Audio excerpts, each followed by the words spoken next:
Welcome to exam update. तो जो भी स्टूडेंट यहाँ पे आरआरबी ग्रुप डी की तैयारी कर और वैकेंसी की तैयारी कर रहे हैं तो उनके लिए इंडिया जीके का जो इम्पोर्टेंट सीरीज है वो मैं यहाँ पे लेके आया हूँ और ये है अपना मॉक टेस्ट नंबर 1।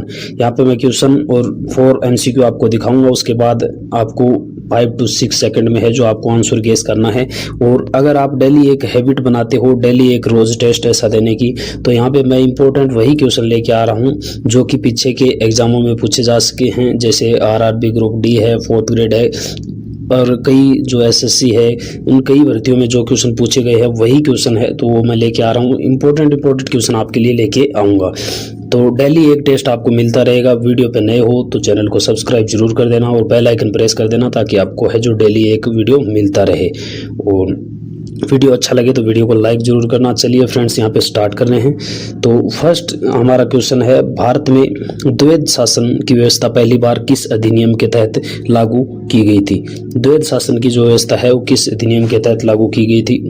तो यहाँ पे 4 ऑप्शन आपके सामने है। तो फ्रेंड्स, ये की गई थी आपका मॉन्टेग्यू चॉम्स्फोर्ड अधिनियम था जो 1919 का, उसके तहत यहाँ पे लागू की गई थी। मॉन्टेग्यू चॉम्स्फोर्ड सुधार अधिनियम था उसके। और द्वैध शासन का मतलब क्या है? द्वैध शासन का मतलब है यहाँ पे जो भी प्रशासनिक विषय थे उनको 2 भागों में है जो विभाजित कर दिया गया। एक तो आरक्षित विषय और एक हस्तांतरित विषय, 2 भागों में विभाजित कर दिया गया और इसे ही क्या बोला गया? द्वैध शासन की व्यवस्था या द्वैध शासन का अधिनियम है, जो कि 1919 में, और किसके? मॉन्टेग्यू चॉम्स्फोर्ड, ये क्या था उस समय वायसराय थे और इन्हीं के नाम पे है जो ये अधिनियम पारित हुआ था। तो फ्रेंड्स, नेक्स्ट है यहाँ पे, भारतीय संविधान का कौन सा अनुच्छेद राष्ट्रपति को अध्यादेश जारी करने की शक्ति प्रदान करता है? बहुत ही इंपॉर्टेंट क्वेश्चन है। तो कौन सा अनुच्छेद है? आपको यहाँ पे फ्रेंड्स आपको सोच लेना है कि कौन सा है, उसके बाद देखना है कि आपके कितने क्वेश्चन टोटल यहाँ पे सही हो रहे हैं, वो आप कमेंट बॉक्स में जरूर बताओगे लास्ट में। तो जो भारत राष्ट्रपति को अध्यादेश जारी करने की शक्ति देता है वो देता है अनुच्छेद 123 यानी अनुच्छेद 123 है जो राष्ट्रपति को अध्यादेश जारी करने का शक्ति देता है। और मान लो संसद में अगर कोई सत्र नहीं चल रहा है, संसद की बैठक नहीं हो रही है और किसी कारण से स्थगित है और इमरजेंसी में अगर कोई कानून बनाना पड़े तो राष्ट्रपति क्या करता है? अध्यादेश जारी करता है। ये चीज आपको ध्यान में रखनी है। नेक्स्ट है फ्रेंड्स, भारत की किस राज्य में लोनार झील स्थित है जो उल्का पिंड के टकराने से बनी मानी जाती है? तो पर्सन में भी आपको एक दूसरा क्वेश्चन मिल जाता है, अगर पूछ लिया जाए कि लोनार झील है जो कैसे बनी है, तो उल्का पिंड के टकराने से है जो बनी हुई मानी जाती है। और कहाँ पे स्थित है ये आपको गेस करना है। तो फ्रेंड्स, यहाँ पे करेक्ट आंसर है ऑप्शन बी, ये लोनार झील है। ये कहाँ पे स्थित है? महाराष्ट्र में स्थित है। और ये लोनार झील जो महाराष्ट्र के बुलढाना जिले में स्थित है। जिला अगर पूछ लिया जाए तो कौन सा जिला है आपका? बुलढाना जिले में स्थित है और विश्व की प्रमुख क्रेटर जिलों में से एक है। लगभग 50,000 वर्ष पूर्व उल्का पिंड के प्रभाव से बनी मानी जाती है। तो नेक्स्ट फ्रेंड्स क्वेश्चन है, बहुत ही इंपॉर्टेंट क्वेश्चन है, भारतीय राष्ट्रीय कांग्रेस के किस अधिवेशन में है जो पूर्ण स्वराज को लक्ष्य घोषित किया गया? कौन से अधिवेशन में है जो पूर्ण स्वराज को लक्ष्य घोषित किया गया था? तो फ्रेंड्स, यहाँ पे करेक्ट आंसर है आपका ऑप्शन बी, जो लोहार अधिवेशन हुआ था 1929 का, उसमें पूर्ण स्वराज घोषित किया गया था। दिसंबर 1929 का जो लोहार अधिवेशन था, और इसकी अध्यक्षता किसने की थी? जवाहरलाल नेहरू ने की थी। और इसी अधिवेशन में है जो पूर्ण स्वराज को कांग्रेस का लक्ष्य घोषित किया गया था।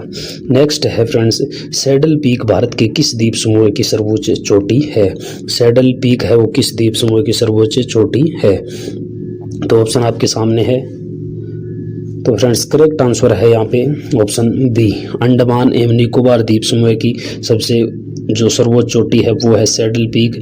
और ये उत्तरी अंडमान में स्थित है और इसकी ऊंचाई अगर पूछ ली जाए तो कितनी है? 732 मीटर है, आपको ध्यान में रखनी है। और उत्तरी अंडमान में स्थित ये चोटी है। फ्रेंड्स, वीडियो अच्छा लग रहा है तो लाइक जरूर कर देना यहाँ पे।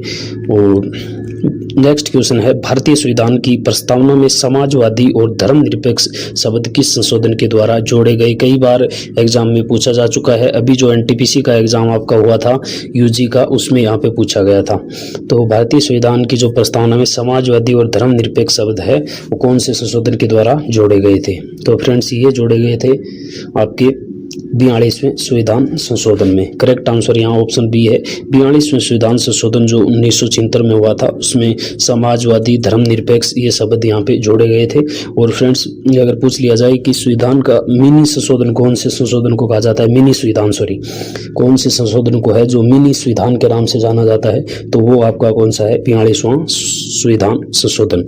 सबसे विवादित अगर संविधान संशोधन पूछ लिया जाए तो भी कौन सा है, 42वां संविधान संशोधन। और इसमें क्या है, समाजवादी, धर्मनिरपेक्ष और अखंडता 3 शब्द ये जोड़े गए थे, ये आपको ध्यान में रखना है। नेक्स्ट थोड़ा इजी क्वेश्चन है, अभिज्ञानम शकुंतलम के रचयिता कौन है, तो आपको पता ही होगा, ये तो कालिदास है। कालिदास का जो संस्कृत साहित्य का प्रसिद्ध नाटक है ये अभिज्ञानम शकुंतलम।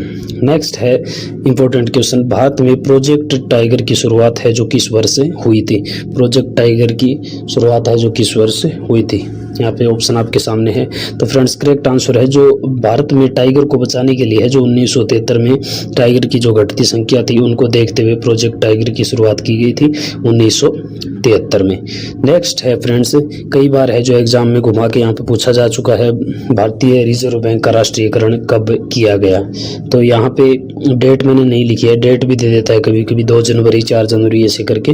तो रिजर्व बैंक का राष्ट्रीयकरण है जो करेक्ट आंसर है फ्रेंड्स ऑप्शन सी, 1 जनवरी 1949 को है जो यहाँ पे भारतीय रिजर्व बैंक का राष्ट्रीयकरण किया गया। अगर स्थापना फ्रेंड्स पूछ ली जाए कि स्थापना कब हुई थी, तो स्थापना हुई थी आपके 1935 में, 1935 में स्थापना हुई थी और 1 जनवरी 1949 को है जो इसका राष्ट्रीयकरण किया गया था। नेक्स्ट है फ्रेंड्स यहाँ पे, अमरावती स्तूप किस बौद्ध संप्रदाय के विशेष रूप से संबंधित माना जाता है। जो अमरावती स्तूप है वो किस बौद्ध संप्रदाय से विशेष रूप से संबंधित है, ये आपको बताना है। थोड़ा अच्छे लेवल का क्वेश्चन है यहाँ पे फ्रेंड्स। तो 4 ऑप्शन आपके सामने है। तो यहाँ पे करेक्ट आंसर है महायान, जो महायान वंश से संबंधित यहाँ पे महायान संप्रदाय है उससे संबंधित माना जाता है अमरावती स्तूप। और अमरावती कला शैली दक्षिण भारत में विकसित हुई और इसका संबंध है जो महायान बौद्ध परंपरा से माना जाता है। अमरावती कला शैली कहाँ विकसित हुई ये आपको ध्यान में रखना है, दक्षिण भारत में विकसित हुई थी। क्वेश्चन अच्छे लग रहे हो तो लाइक एक जरूर कर देना। भारत का पहला जैव मंडल आरक्षित क्षेत्र कौन सा था। भारत का पहला जैव मंडल आरक्षित क्षेत्र ये था नीलगिरी बायोस्फीयर रिजर्व है और ये 1986 में स्थापित किया गया था। संविधान सभा के अस्थायी अध्यक्ष कौन थे, तो इजी सा क्वेश्चन है लेकिन इसमें ही मैं आपको एक क्वेश्चन और पूछ लेता हूँ, जो संविधान सभा के अस्थायी अध्यक्ष कौन थे और इन्हें क्यों चुना गया था। तो फ्रेंड्स यहाँ पे करेक्ट आंसर है ऑप्शन सी, संविधान सभा के जो अस्थायी अध्यक्ष थे वो थे सच्चिदानंद सिन्हा। और इन्हें क्यों चुना गया था, क्योंकि जो संविधान सभा की पहली बैठक हुई थी 9 दिसंबर को, उसमें सबसे ये बुजुर्ग सदस्य थे।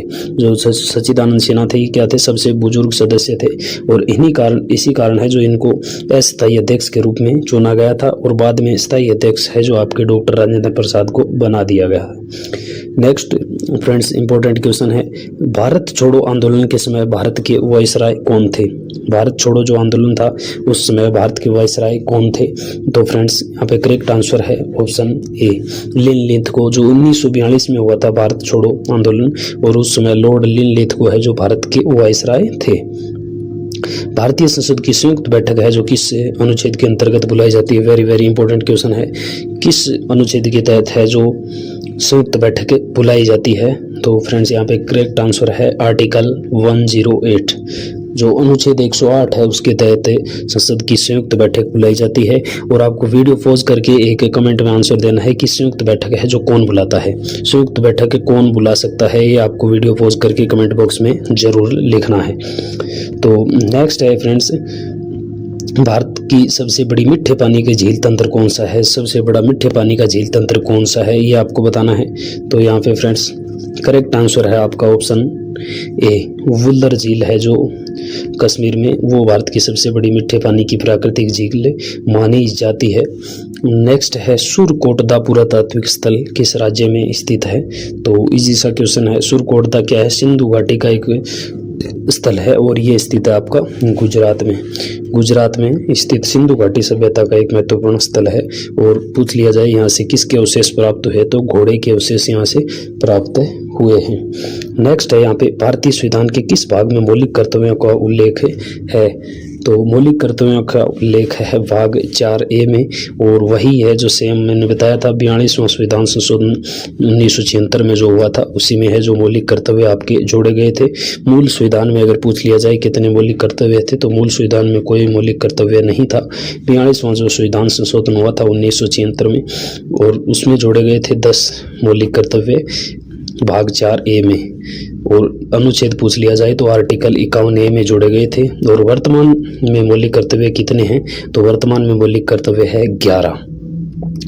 नेक्स्ट है फ्रेंड्स, दीन-ए-इलाही की स्थापना किस मुगल शासक ने की थी, तो थोड़ा आसान क्वेश्चन है, आपको पता होगा।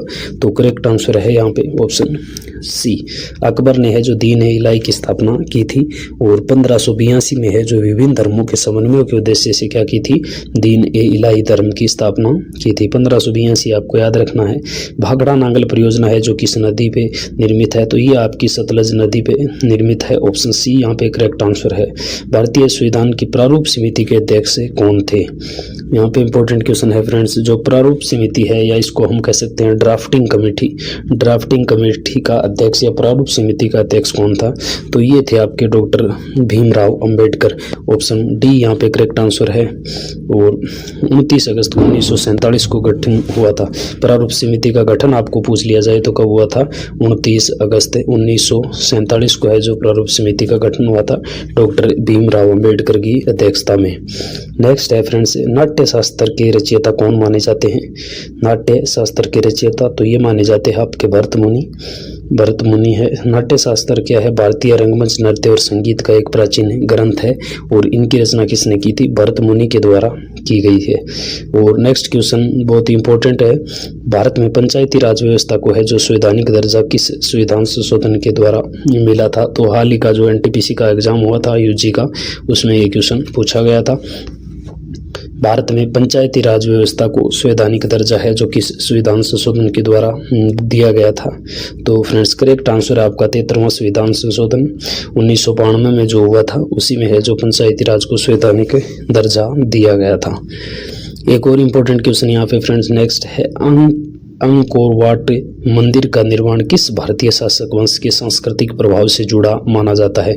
जो अंकोर वाट का मंदिर है उसके निर्माण किस भारतीय वंश के सांस्कृतिक प्रभाव से जुड़ा है, कौन से भारतीय वंश के सांस्कृतिक प्रभाव से जुड़ा है, तो 4 ऑप्शन आपके सामने है। करेक्ट आंसर है फ्रेंड्स ऑप्शन ए, यहाँ पे जो चोल वंश है उसके सांस्कृतिक प्रभाव से जुड़ा माना जाता है अंकोर वाट का मंदिर। और दक्षिण पूर्व एशिया में भारतीय संस्कृति के प्रसार में चोलों की है जो महत्वपूर्ण भूमिका रही है। और जो आपको कमेंट एक बार वीडियो को पॉज करना है, पहले तो मैंने यह क्वेश्चन और पूछा था, सेकेंड क्वेश्चन ये पूछ रहा हूँ यहाँ पे, अंकोर वाट का मंदिर कहाँ स्थित है, तो दोनों क्वेश्चन आपको कमेंट में है जो जरूर बताने हैं। नेक्स्ट है, भारत की प्रथम महिला राज्यपाल, इजी सा क्वेश्चन है, तो ये थी आपकी सरोजनी नायडू। ऑपरेशन फ्लड का संबंध किस क्षेत्र से है, ऑपरेशन फ्लड का संबंध है वो फ्रेंड्स आपके है दूध उत्पादन से, दूध उत्पादन से। और डेली एक ऐसा वीडियो चाहिए तो चैनल को सब्सक्राइब करके बेल आइकन जरूर दबा देना, और कमेंट में बता देना अगर ऐसे ही क्वेश्चन लेके आते रहने हैं, क्योंकि आप अगर एक हैबिट बना लेते हो डेली एक वीडियो देखने का, तो आपके है जो जीके के क्वेश्चन यहाँ पे गलत नहीं होंगे। तो आई होप आपको वीडियो अच्छा लगा होगा। वीडियो अच्छा लगा तो वीडियो को फ्रेंड्स लाइक जरूर कर देना।